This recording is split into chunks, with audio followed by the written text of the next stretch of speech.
contentos. Y va a haber, en este caso, alguien que nos va a estar contando lo que es la estrategia digital y lo que está pasando en redes. Porque recuerden que no solamente es lo que pasa entre nosotros y lo que pasa en los medios tradicionales, sino lo que está pasando en redes, que dice y mucho. Y por eso va a haber un especialista en estrategia y marketing digital, Camilo López, que está con nosotros. Hola, Camilo, al fin sucede. Buenas, ¿qué tal? ¿Cómo está Giselle, equipo? ¿Cómo va todo? Bienvenido. ¿Todo bien? Bien, acá, contentos con el domingo. Sí, con expectativa, ¿no? Qué crossover espectacular, aparte de todos los periodistas, toda la cobertura que va a haber, la verdad que va a ser imperdible para estar un poco prendido. Los días de elecciones son muy importantes para los argentinos, ¿no? Estamos todos enganchados, así que nada, creo que tenemos todos mucha ansiedad por llegar el domingo y ver un poco qué está pasando. ¿Y vos qué vas a hacer este domingo? A ver si nos podés explicar un poco, bueno, estas comparaciones y esta investigación que van a hacer. Bueno, venimos trabajando arduamente en esta campaña. Nosotros trabajamos en la parte de estrategia digital, tanto acá como en el exterior, en diversas campañas políticas. Esta fue una campaña bastante atípica, ¿no? Porque por primera vez hubo un cruce importante en las redes y como toda campaña legislativa, todas las terceras fuerzas empiezan a innovar, ¿no es cierto? Y yo, nada, un pequeño adelanto de lo que estamos viendo nos llamó mucho la atención que sentimos que fue una campaña que se quedó sin el influencer Milei, ¿no? Toda la magia que hubo en el 2023, bueno, en esta campaña vimos que hay un apagón digital importante para el lado de La Libertad Avanza, que por supuesto se intentó reemplazar con otras cosas, pero bueno, en el resultado digital total lo empezamos a ver claramente, ¿no? Es real que él daba más entrevistas y bajaba la línea, ¿no? Todo el tiempo, entonces se generaba una bajada hacia quienes replicaban. Totalmente. Para mí hay un fenómeno que creo que todavía no hemos tenido el espacio de discutirlo en profundidad, de creer que el gran impacto de Milei era los TikTok o su característica de Twitter. Y si bien, por supuesto, ahí hubo un factor importante, era el tiempo de contenido largo que hacía.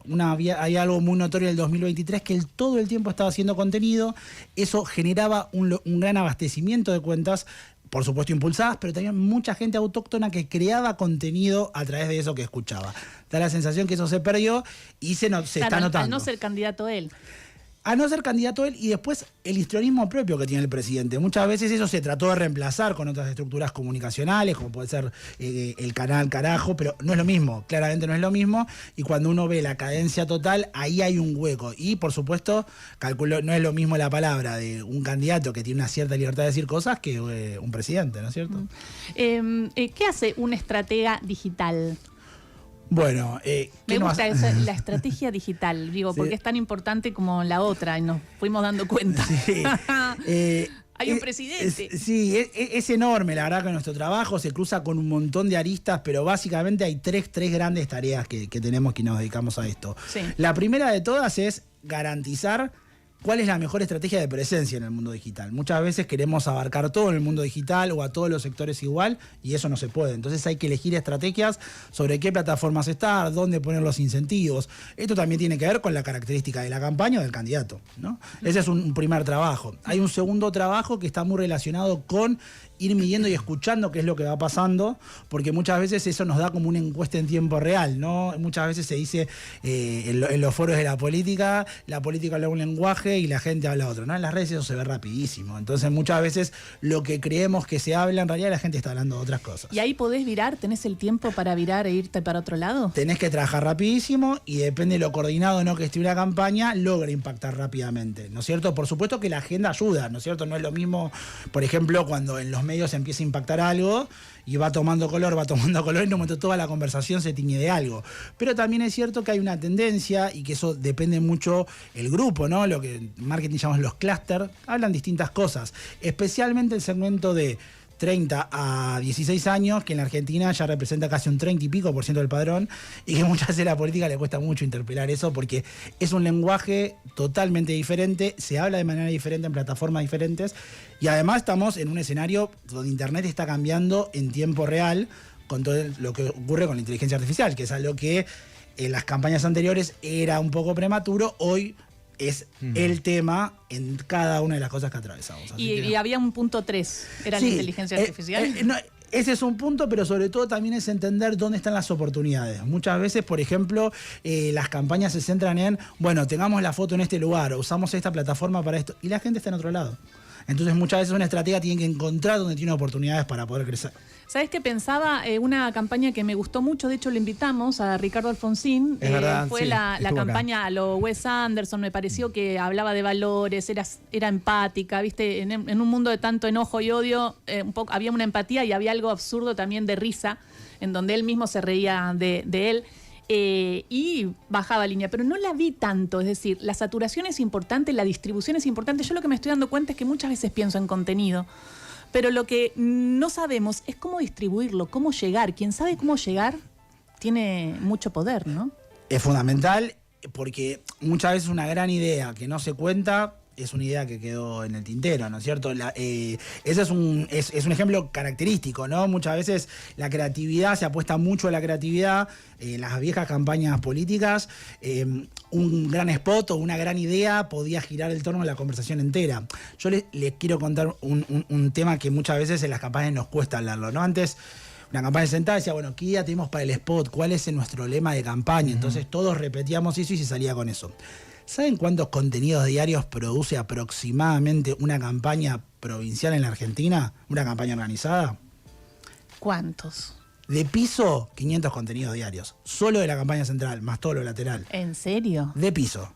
En un país como Estados Unidos estamos hablando de 100.000 contenidos diarios. La campaña de Trump genera 100.000 contenidos diarios. Wow, qué tremendo. ¿Y qué iba muy a nicho, muy segmentado según Sí. el pueblo y todo eso, o según la estrategia? Es un cúmulo de cosas. Hay mucha segmentación, también hay mucha generación de volumen, pero también hay mucha cuestión de saturar y ocupar la red, porque hay algo que es fundamental cuando hablamos de distribución, que cualquiera de nosotros agarra su celular, toca un botón azul y promociona su contenido. Le puede poner 1.000 pesos si quiere. Ahora, los espacios publicitarios de las grandes plataformas están en algo que se llama puja. Es decir, cuanto más plata vos pones, más te ven y ahí empieza esa disputa.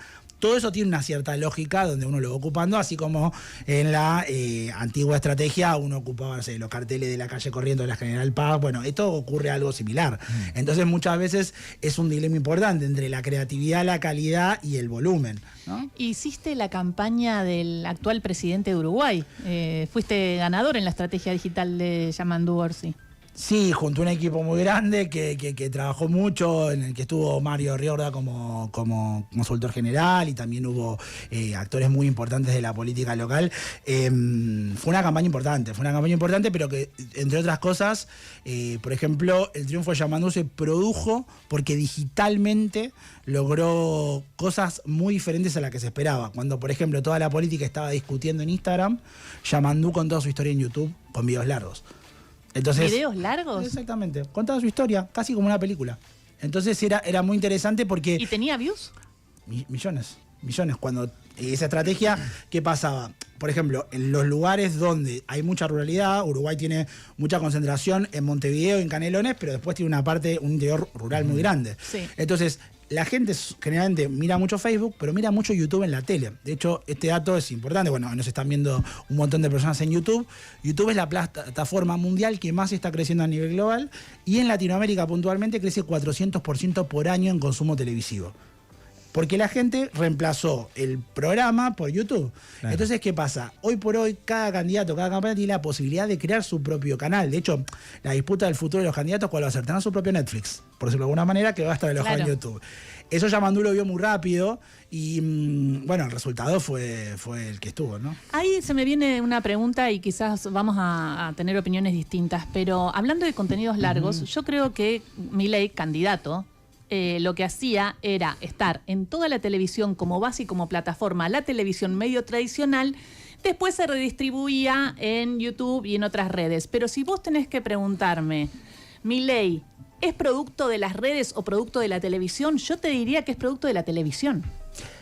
Bueno, probablemente no tenga que ser ni una ni la otra. Claro. Yo creo que tienen que ser las dos. ¿Por qué? Porque seguramente Milei llegó a ciertas personas que tal vez solo miran televisión, aunque personalmente creo que es un número que se está tendiendo a reducir. Lo que pasa es que hoy el concepto es multiplataforma. Es Claro, decir, porque de ahí saltaba. No, y también te pasa, hoy estamos acá, tal vez llegamos a la noche a nuestra casa y hay una nota re interesante en la tele que nos gustó y la vamos a ir a buscar y la vamos a ver. Y se hizo en la tele, pero tal vez se dio a las 2 de la tarde que estábamos en otras cosas y no la pudimos ver. Entonces, yo no creo que sea una opción o la otra. Sí creo que lo que no se puede pensar es una estrategia que no sea omnicanal, es decir, todas las plataformas tengo que estar y en esa plataforma tengo que estar es ¿Cuál es mi mayor estrategia para eso? Por supuesto, con los recursos y el piso que tengo, ¿no? Porque son muy pocas las campañas que pueden plantearse estar en todos lados, y también depende de los tiempos de la campaña. Pero no nos olvidemos de eso. En Argentina tenemos campañas muy cortitas. Entonces, a un candidato le cuesta mucho tiempo instalarse en 30, 40, 50 días. O, por ejemplo, generar una narrativa larga. En Uruguay, por ejemplo, tiene una característica a favor: votan una vez cada 5 años. Entonces, las campañas son un proceso largo, le dan al candidato esa posibilidad de contar. Pero, de hecho, si nosotros nos fijamos, los dirigentes que hoy por hoy tal vez no son los más votados, pero sí los más reconocidos digitalmente, son los que están todo el día en los canales de streaming generando esa narrativa, que seguramente apuntalando para el momento que quieran dar como un salto electoral, ¿no? ¿Y cómo crees que se genera esa química entre el candidato, por decirlo de alguna manera, y el público, digamos, que está en todas las plataformas, en todas las redes? O sea, ¿cuál es el punto de atrape que se genera a veces? Bueno, a mí me parece ahí que es muy importante que el candidato o la campaña tenga claro cuál es la plataforma donde se siente cómodo. Porque, por ejemplo, muchas veces estamos en esta tendencia donde el candidato o la candidata quiere hacer cosas que no le salen, ¿no? Creo que todos estamos un poco atentos a la intendenta de Tucumán, lo que está haciendo en TikTok. Es buena, Rosana. Es buenísima, pero ¿por qué es buenísima? Porque es orgánica. Porque le sale, porque es natural. Eso no está forzado. Seguramente hay un equipo de edición que tratará de cuidarla, pero es algo orgánico que sale. Hay muchos candidatos en esta campaña que vos lo ves y decís, esto no es lo tuyo, digamos. Inclusive, yo creo que hasta muchas veces una de las cosas tendemos a creer en la política, que el candidato tiene que ser perfecto. Y yo creo que muchas veces es todo lo contrario. Cuanto más humanos somos, cometemos errores, hablamos mal, nos trabamos las palabras, eso conecta con la gente. De hecho, bueno, ¿ves? Perdón. Yo lo que siento es que hay veces, claro, yo soy una periodista a la antigua, soy de la tele. Entonces muchas veces siento que cuando voy a hacer un videíto en Instagram, a veces me pongo a copetear como en la tele, se dice copete, cuando uno va a decir, hola, claro, acá estamos, nada. Bueno, y entonces ahí, viste, cambio el chip y soy yo, o sea, sin ser quizás una locutora. Y entonces ahí hay un cambio.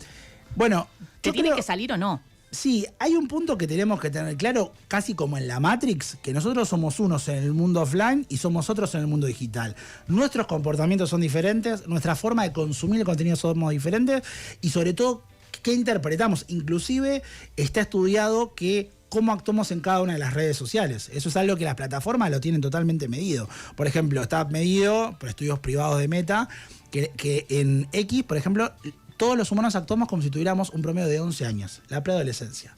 Todo con odio, bla, bla, bla. Exactamente, queremos tener la razón, ser inteligentes. Somos imperantes, y eso mismo de trasladado, por ejemplo, a otras plataformas donde tal vez tenemos una foto con nuestra cara o nuestro nombre, no actuamos de esa misma manera. En Instagram nos hacemos la linda. Exactamente. Entonces, Camilo, este domingo, ¿qué vamos a ver? Bueno, vamos a traer mucha info en tiempo real de lo que esté pasando, con lo cual, digamos, no vamos a poder tener información hasta que se anuncie, pero sí las redes nos van a ir contando un poquito, ¿no es cierto? Y esa tendencia, nada, la vamos a guardar para el domingo para que podamos chusmear un poco a ver qué pasa con eso y seguramente poder contrastarlo después con los resultados. Camilo, entonces te esperamos el domingo en la mega transmisión de Radio Con Vos y Cenital. Bueno, el domingo nos vemos, muy ansiosos por ser parte. Camilo López pasó por Radio Con Vos, especialista en estrategia y marketing digital. 26 de octubre se vota el Congreso.